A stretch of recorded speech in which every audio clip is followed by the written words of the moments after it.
Bismillahirrahmanirrahim. Assalamualaikum warahmatullahi wabarakatuh. Selamat pagi, siang, atau malam anak-anak ketika kalian membuka video ini. Kita lanjutkan materi kelas 9, yaitu tentang kisah dakwah Wali Songo. Kemarin kita telah mempelajari sudah berapa ya, berarti sudah 6 ya, 6 wali, masih sisa 3 wali lagi. Kita lanjutkan ke Sunan Muria. Kemarin kan sudah Sunan Kalijaga ya, kita lanjutkan ke Sunan Muria. Sunan Muria memiliki nama asli Raden Umar Said. Nama kecilnya adalah Raden Prawoto. Beliau merupakan putra dari Sunan Kalijaga dengan Dewi Sarah binti Maulana Ishak. Sunan Muria menikah dengan Dewi Sujinah, putri Sunan Ngudung. Jadi Sunan Muria adalah adik ipar dari Sunan Kudus. Sunan Muria tumbuh dalam lingkungan yang penuh dengan nilai keagamaan dan kesenian.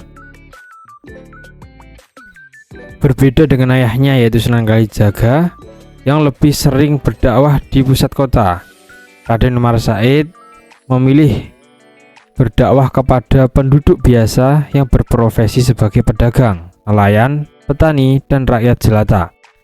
Raden Umar Said memusatkan dakwah Islam dengan mendirikan pesantren di lereng Gunung Muria, terletak 18 km sebelah utara kota Kudus. Oleh sebab itu, beliau mendapat julukan Sunan Muria. Ciri khas Sunan Muria dalam menyiarkan dakwah Islam adalah menjadikan desa-desa terpencil sebagai pusat dakwahnya. Sunan Muria lebih suka menyendiri dan bertempat tinggal di desa dan bergaul dengan rakyat biasa. Cara yang ditempuhnya dalam menyiarkan dakwah Islam adalah dengan mengadakan kursus bagi para pedagang, nelayan, dan rakyat jelata. Sunan Muria juga memiliki peran besar dalam pembangunan kerajaan Demak. Sunan Muria sangat dihormati oleh berbagai kalangan karena sifatnya yang bijak dan halus. Beliau sering dimintai tolong dalam menyelesaikan masalah rumit yang terjadi di kerajaan Demak. Sunan Muria juga menikah dengan Dewi Roroyono, putri Ki Ageng Ngerang. Pada awalnya, Ki Ageng Ngerang mengadakan tasyakuran ulang tahun Dewi Roroyono yang ke-20.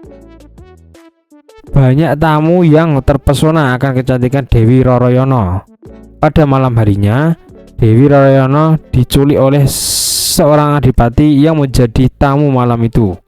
Akhirnya, Ki Ageng Ngerang membuat sayembara. Barang siapa yang dapat mengembalikan Dewi Roroyono, maka berhak menikahinya.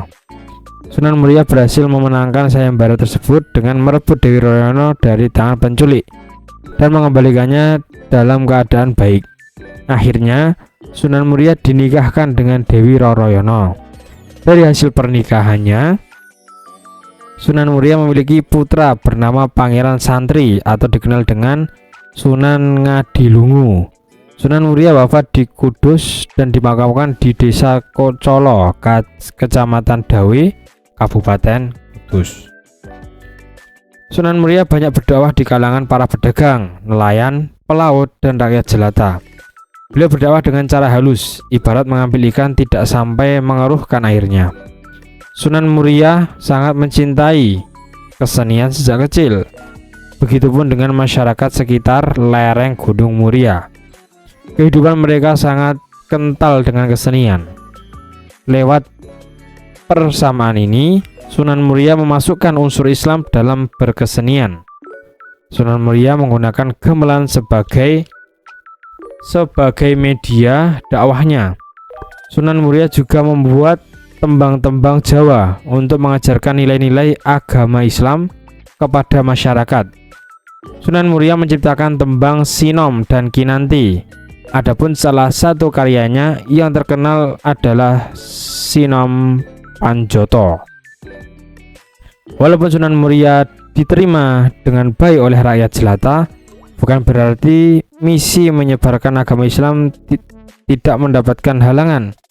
penduduk yang tinggal di sekitar lereng Gunung Sunan Muria masih sangat mencintai adat istiadat dari kepercayaan agama asalnya. Melihat hal ini, Sunan Muria menggunakan strategi berdakwah lewat kesenian, kursus, dan mengajarkan keterampilan. Jadi memang dakwahnya Sunan Muria ini dari rakyat jelata ya. Jadi rakyat biasa itu menengah ke bawah, bukan ke atas. Jadi Sunan Muria ini suka berdakwah di tempat-tempat terpencil, misalkan desa apa, dan itu langsung